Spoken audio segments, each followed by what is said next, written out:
When Dr. Qanta Ahmed was offered a job practicing medicine in Saudi Arabia, she says she decided to try it.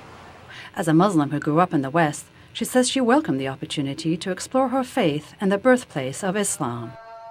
But what she did not expect is how life in the Islamic kingdom would challenge her faith.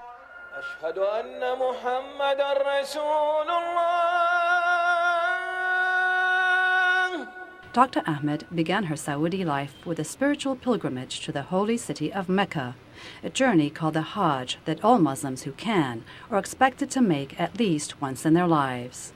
But you realize at once how insignificant a human being really is in the scale of creation, and at once you realize the vastness of your Creator. But for me especially, I realize the diversity in Islam.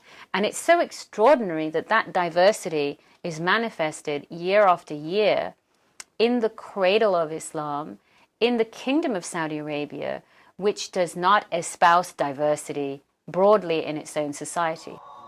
Dr. Qanta speaks of the orthodox version of Islam that is the kingdom's state religion. She links Wahhabism, as it is called, to militant jihadists such as Osama bin Laden, which some scholars dispute. This is not Islam. This is a bastardization of Islam. A horrendous word to use. I'm not going to make any friends doing that, but that's what it is.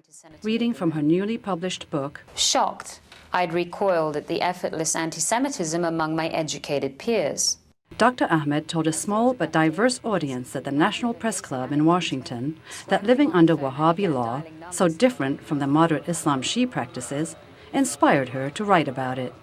In her book, In the Land of Invisible Women, Dr. Ahmed explores the role of women in an orthodox Islamic society.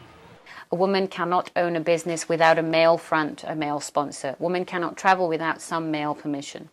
Women do own businesses. Women own 40% of businesses in Saudi Arabia. They control a huge amount of the economic wealth there, but they have to do it through a male sentry, so to speak, to deal with the state.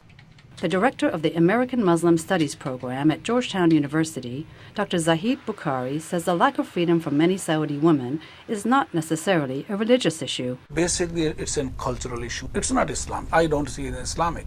If it is Islamic, then it should be all in 57 Muslim countries, and Muslims living all over the world, they don't have these type of problems. It's a very much Saudi-specific issues.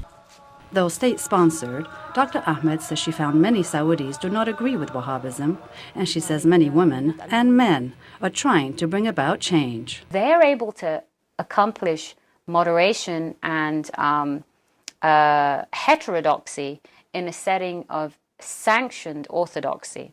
And she encourages moderate Muslims around the world to find the courage to speak out against violent acts, those committed by militant jihadists in the name of Islam.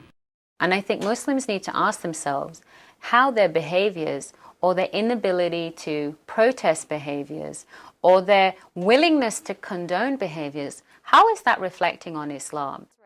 Dr. Ahmed says she hopes her book will appeal to both Muslims and non-Muslims alike in order to create a better understanding between the cultures of the East and West. Julie Taboh, VOA News, Washington.